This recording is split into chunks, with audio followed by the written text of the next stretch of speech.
Olá e bem-vindos! Hoje a gente tem em mãos um material que joga uma ideia na mesa que é, olha, no mínimo explosiva.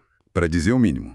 É um texto que analisa a fundo a relação entre sexo e amor e chega a uma conclusão que, assim, desafia totalmente o senso comum. Eu vou até citar a frase que deu o pontapé inicial para a nossa conversa. Manda. Não existe sexo possível sem amor. Uma afirmação bem categórica. Exato. E a minha reação imediata, e eu imagino que é a de muita gente, é de ceticismo. A cabeça já dispara, né? Como assim? E o sexo casual? E a prostituição? E os casos mais sombrios? Sim, para ir no extremo, e um ato de violência como o estupro. A teoria parece que desmorona antes mesmo de começar. Mas é por isso que a gente está aqui, para entender a lógica por trás de uma ideia tão radical. E essa é a nossa missão hoje. Não é concordar ou discordar. Mas, sabe, seguir o raciocínio da fonte, entender a arquitetura do argumento.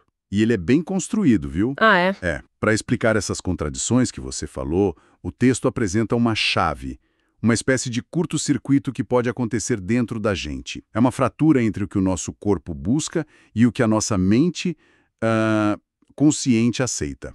É um conceito que vai guiar toda a nossa conversa. Entendi. Então não é uma negação desses fatos, mas uma reinterpretação. Ok, estou curiosa. Por onde a gente começa a construir essa ponte entre sexo e amor? A fonte começa pelo básico. O que é o amor? E a definição usada é bem simples. É o desejo de proximidade, de fusão com o outro. Certo. O sexo, nesse contexto, seria a expressão física mais completa desse desejo. Mas a sacada do autor é que essa proximidade física é inseparável de uma proximidade que ele chama de espiritual. Espiritual é uma palavra que pode ser meio vaga, né? Como a fonte torna isso mais concreto? Com um detalhe linguístico que é, olha, fascinante. O texto aponta que em línguas antigas, tipo o hebraico e o grego, o verbo conhecer era usado como sinônimo para o ato sexual. Sério? Sim. A frase bíblica não é Adão teve relações com Eva, é Adão conheceu Eva. A própria linguagem já não separava o ato físico do conhecimento profundo da intimidade. Peraí, quer dizer que a própria forma como se falava sobre o assunto já embutia essa ideia de união total? Isso é uma ideia muito forte. É muito forte. Mas ele vai além disso, né? Ele tenta provar que essa conexão está no nosso corpo, na nossa biologia. Exatamente. E é aqui que o argumento fica, assim, visceral. Ele nos convida a pensar no que de fato acontece no corpo durante a excitação. É fundamentalmente um fenômeno de Fluxo sanguíneo. fluxo sanguíneo. No homem, a ereção é o pênis se enchendo de sangue. Na mulher, a congestão pélvica, aquela sensação de calor, também é causada pelo sangue que irriga a região. Então, o ato sexual é literalmente o encontro de dois órgãos repletos de sangue quente. Nossa, descrito assim, ganha outra dimensão, deixa de ser algo só mecânico e passa a ser Pulsante. pulsante. E o texto nos lembra que essa não é a única expressão de amor que envolve essa troca de calor. O beijo é o contato entre lábios, uma área supervascularizada. A amamentação é o encontro da boca do bebê com o seio da mãe. Cheio de calor e sangue. Exato. E essa conexão biológica explode em simbolismo na nossa cultura. É verdade. A gente nem para pensar. O coração, a bomba de sangue do corpo, é o símbolo universal do amor. A flecha do cupido, os cartões. Tudo. A gente fala, meu coração dói de saudade. E o sangue? Pactos de sangue, a rosa vermelha que simboliza o coração e o sangue vivo. É como se a nossa intuição cultural já soubesse disso há séculos. Precisamente. Se o amor é a força vital, faz todo sentido que a nossa cultura o associe ao sangue, que é o veículo da vida. A fonte amarra a biologia e o símbolo de uma forma muito poderosa. Ok, eu admito que essa base é bem mais sólida do que eu imaginava. A conexão faz sentido. Mas agora vamos ao teste de fogo. Vamos lá. E o sexo? Que parece totalmente sem sentimento. O sexo frio, mecânico. O próprio texto usa um exemplo do dia a dia. A tal da ereção matinal. O corpo está pronto, mas a mente está pensando na reunião das 9. Como a teoria explica isso? Essa é a pergunta-chave.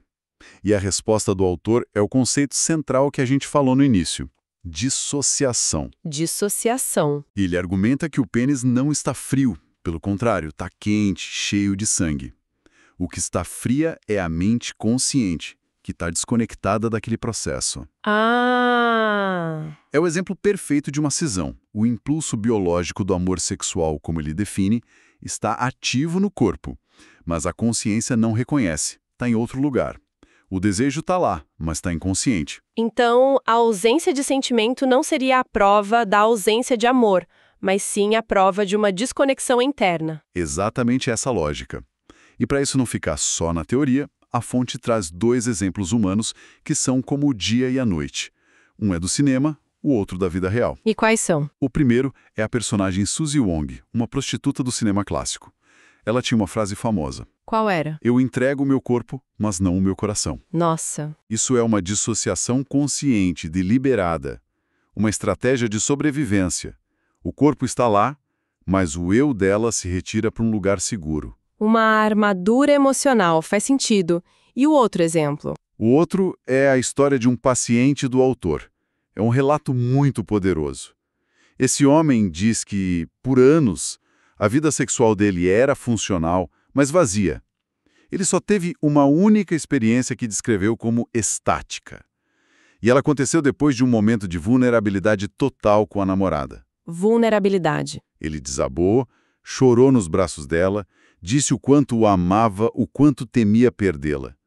E foi só depois dessa entrega emocional, quando o coração e o corpo finalmente se alinharam, que o ato sexual se tornou sublime. Que relata. É a ideia de que a vulnerabilidade total foi o que destravou a experiência física. Exato. Isso vai contra tanta coisa que a gente ouve sobre masculinidade, sobre ter que ser forte. Então o problema não é a falta de amor, mas essa muralha que a gente constrói entre o que a gente sente e o que a gente faz. É exatamente essa a conclusão. A fonte chama isso de uma fratura entre o coração e os genitais. E a pergunta seguinte é inevitável. De onde vem essa fratura? Segundo o autor, as raízes estão fincadas na nossa infância. Ok, vamos mergulhar nisso. Se essa cisão é o problema, como ela se forma? O texto aponta para 2 trajetórias, certo? A primeira é o que ele chama de caráter oral. Que nome curioso! O que significa? O nome vem da fase oral, a fase da amamentação. A ideia é que a relação da boca do bebê com o seio da mãe é o nosso primeiro protótipo de união amorosa, de satisfação.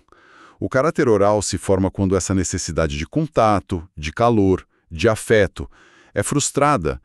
A criança sente um vazio. Mas essa necessidade de afeto é realmente mais forte que a de comer? Parece contraintuitivo? É uma ótima pergunta. E a fonte cita uma das experiências mais famosas e até cruéis da psicologia para ilustrar isso. O experimento de Harry Harlow com macacos bebês. Ah, eu já ouvi falar. Ele separou os filhotes das mães e deu 2 mães substitutas. Uma era de arame, mas tinha uma mamadeira com leite. A outra era coberta com pano macio, aquecida, mas sem comida. E o que aconteceu? O resultado foi chocante.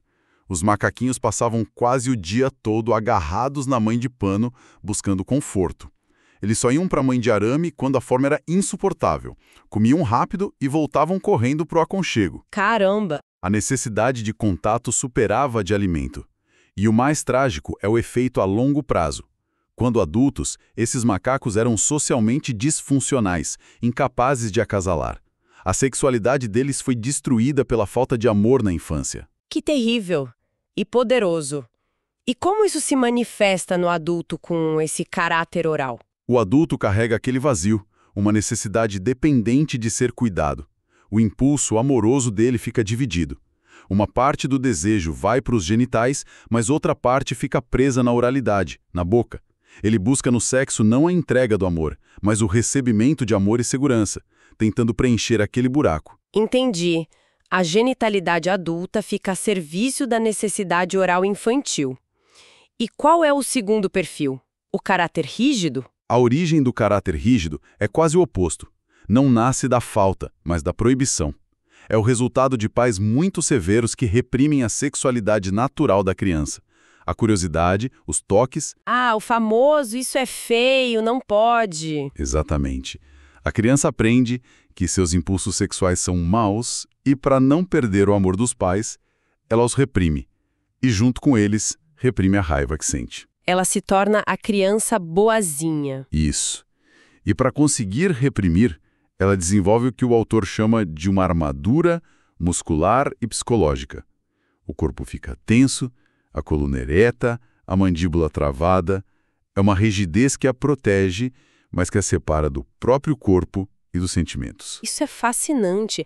Então, estamos falando daquela pessoa que parece ter tudo sob controle, mas que talvez tenha uma dificuldade enorme em se soltar numa relação íntima? Exatamente. A armadura que funcionou na infância vira uma prisão na vida adulta. E como isso afeta o sexo? O conflito volta com tudo. Para conseguir ter uma relação, essa pessoa faz o inverso do que fez na infância.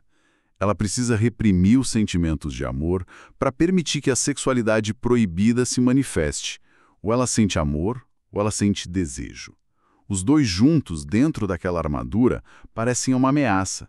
Ok, a teoria da cisão interna com essas origens está bem mais clara agora.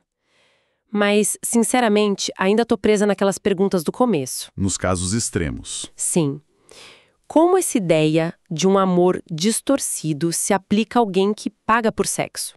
A teoria se sustenta aí? É o teste de resistência do argumento. E a visão da fonte é que, sim, aquilo ainda é uma expressão de amor. Mas um amor tão sobrecarregado por culpa, vergonha, hostilidade, que se torna quase irreconhecível. O argumento é que o homem que busca uma prostituta está, na verdade, revelando que ele só consegue amar esse tipo de mulher. Como assim amar?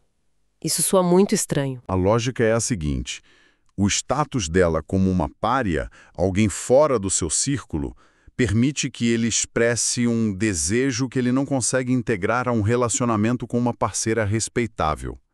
A dissociação dele o impede de unir amor e sexo com alguém que ele admira. Então, o amor dele. O impulso de união é real, mas é direcionado ao feminino impessoal que ela representa, de uma forma completamente dissociada da pessoa dela. É uma análise complexa. E isso me leva ao ponto mais difícil. Como uma teoria baseada no amor pode tocar no ato do estupro? Aqui a fonte pisa num terreno muito delicado. E é importante reforçar que a gente está só expondo a lógica do texto. O estupro é visto como a manifestação mais patológica da ambivalência elevada ao extremo. Ambivalência.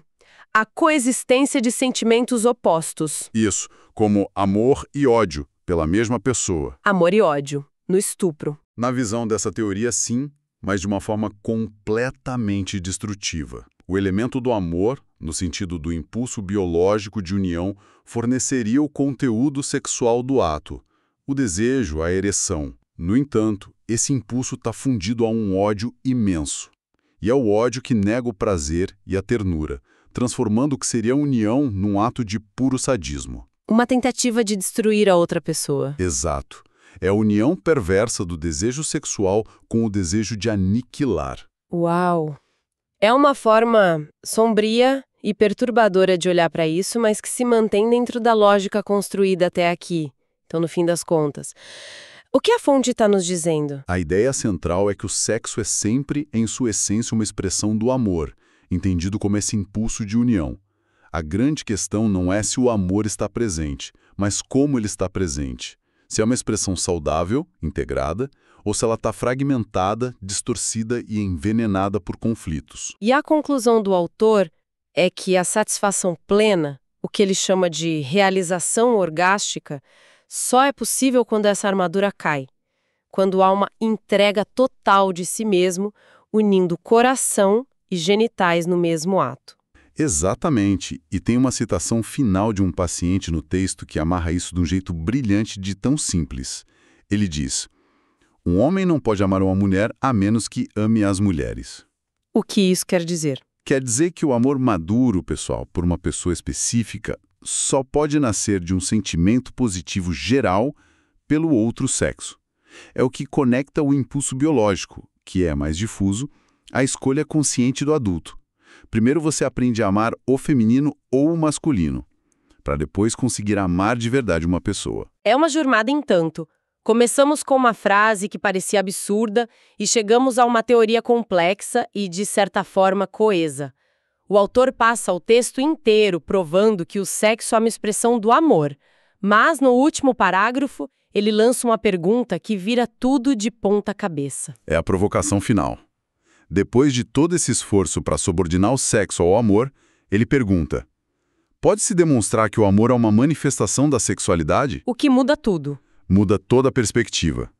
Ela nos deixa no ar pensando sobre qual dessas forças é, na verdade, a mais fundamental. O que vem primeiro? O que move o quê? E acho que não há lugar melhor para encerrar nossa análise de hoje do que com essa dúvida.